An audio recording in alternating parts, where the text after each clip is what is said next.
Hello, everyone, and welcome to Deep Dives with New Perspectives. It helps if I don't mute myself. I'm Michael Bartlett, and here is Merrylin, LeBlanc. And it's so funny because we were just a moment ago talking about Mercury leaving Cancer and going into the sign of Leo, and it's like I think of Mercury and Cancer as being this very, a little more security oriented, right? And then getting out into Leo. So how funny to have it like muted when I go on, right? Well, yeah, except that Mercury in Cancer, it is kind of supportive of lunar energy, of moon energy, and how I look at them working together. On a very simple level, is the ability to express one's feelings. Many people, not everybody, but there are many people who have a difficult time expressing their emotions, as versus there is a distinction that some people make between feelings and emotions, but we often use them synonymous, so I'm not making that kind of distinction here. The other thing is that, and I've addressed this, I don't know if we've addressed it on Deep Dive, but the moon and Mercury together, so Mercury having been in Cancer, really are supportive of our consciousness. Mercury can feed the our unconscious with ideas that can sprout up. It's sort of like that fertile energy of earth and water, that Mercury being connected more to earth and air energy, where the fertility is there to take in new ideas and be aware of things that one wasn't aware of before. So, but now that it's going into Leo, I mean, this is that fiery energy. It's an energy that isn't typical of Mercury at all, really, being more associated with the earth and air. But of course, the fire feeds the air, and so things that might be on one's mind, that one wants, ideas that one wants to think about and develop. There may be um, more intuitive energies pouring in. Oh yeah, that's a bright idea, let me try that. I just think a lot of self-expression too, because the sun's already there. Mars is at the very end of the sign.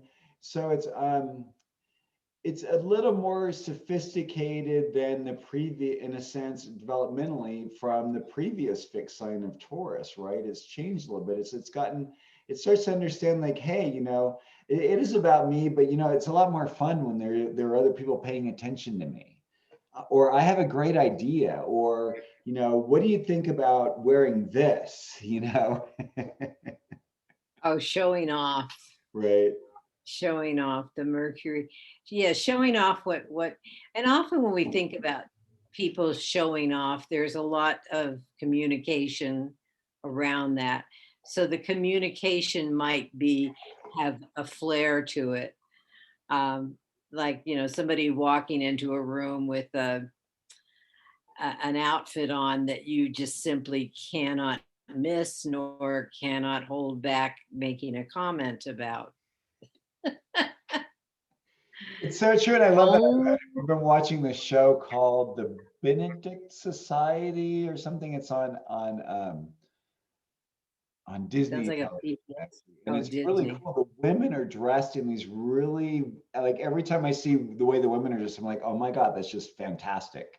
And that's what I think of, like with Leo. It's like they walk in and there's just an aura about them. There's something about them. There's a regalness. Like, pay attention to me. So like it might just be something like a gorgeous royal blue scarf, or flaming red silk scarf, or red pumps.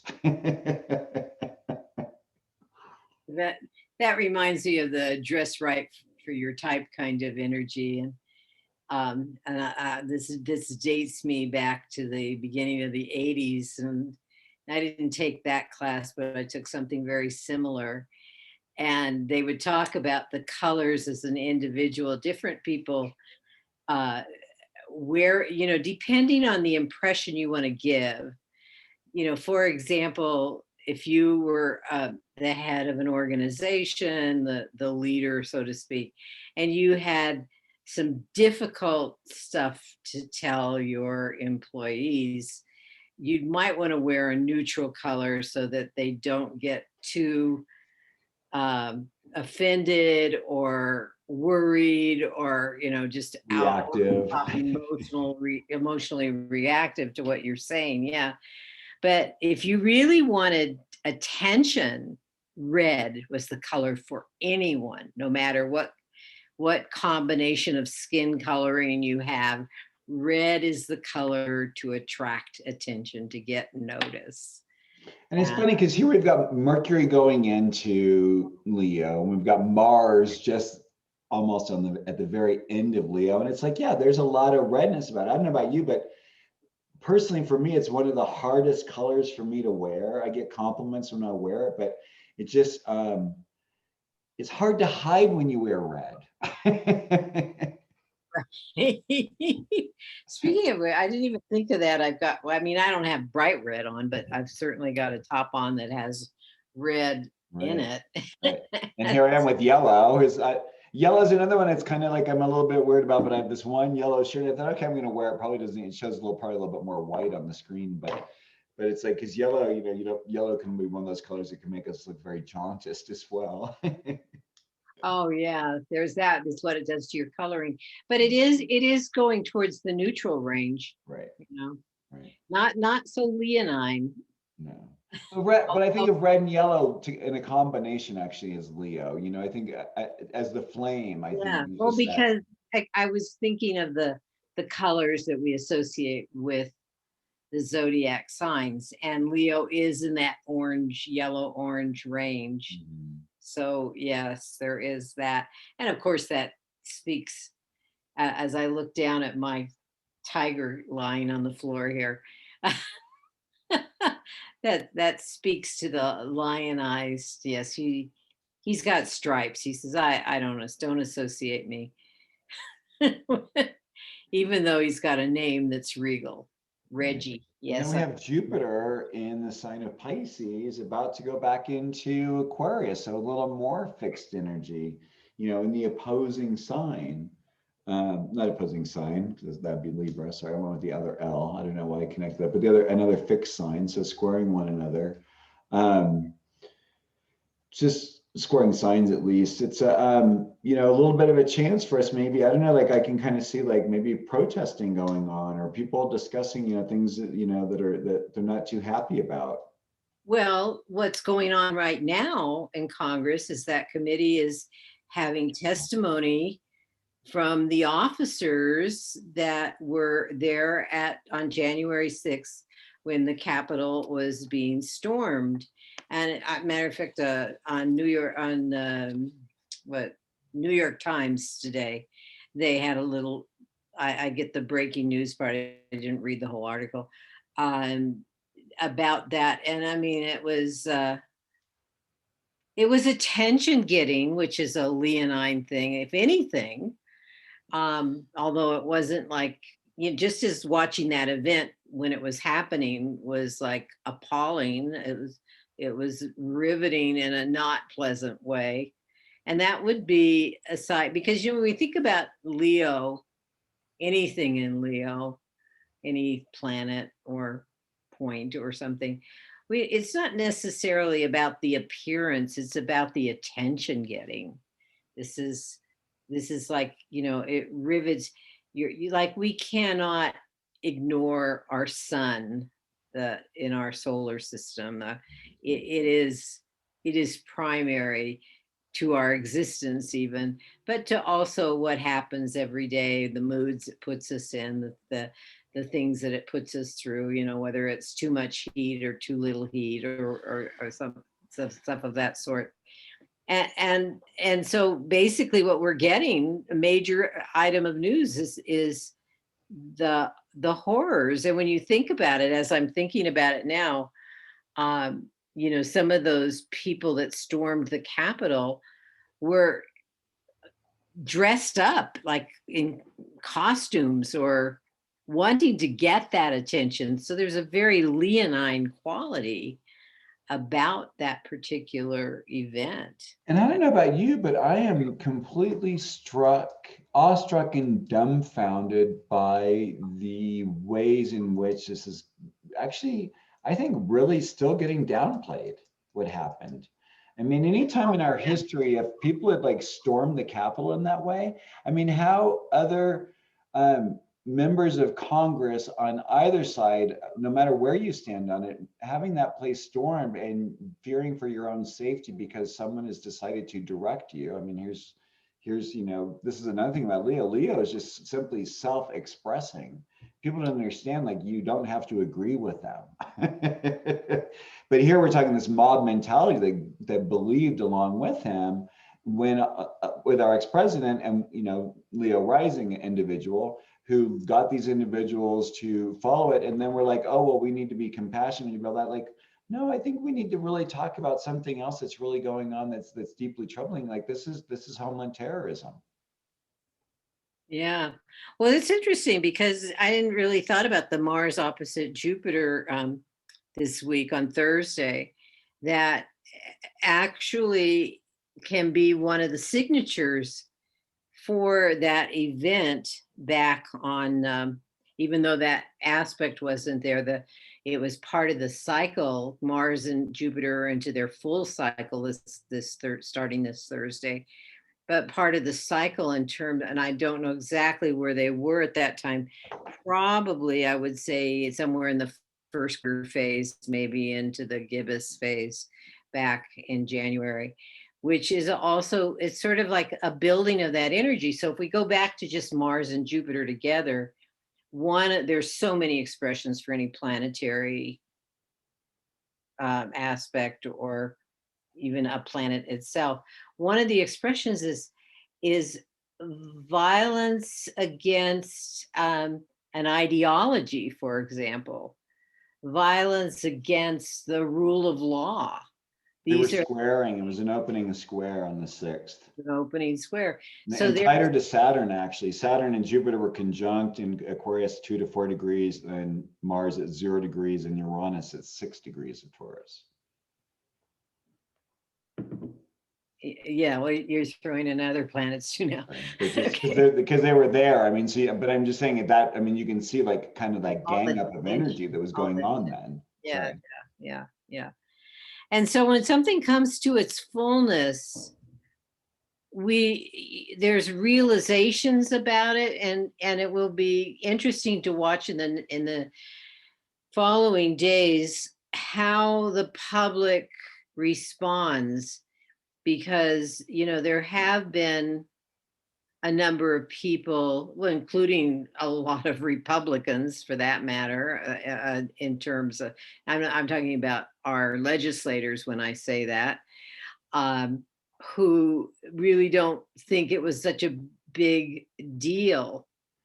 But the full phase can reveal things that can tell one, oh, well,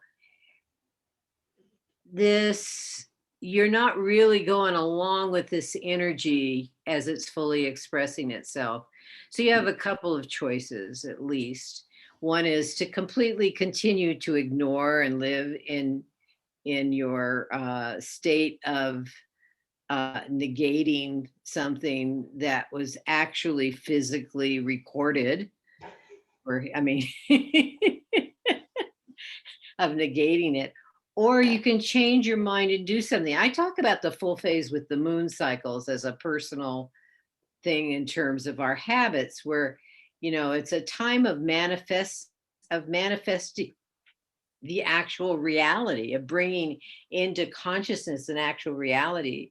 And often when it comes to our own personal habits, which we are the best observer of, each of us individually, often I would say it's like, it's an aha moment, like, oh my God, if you really paid attention to the habits that were triggered during the moon cycle, it's a moment of saying, I didn't realize how unperfect, in my opinion, my behavior was regarding this particular habit.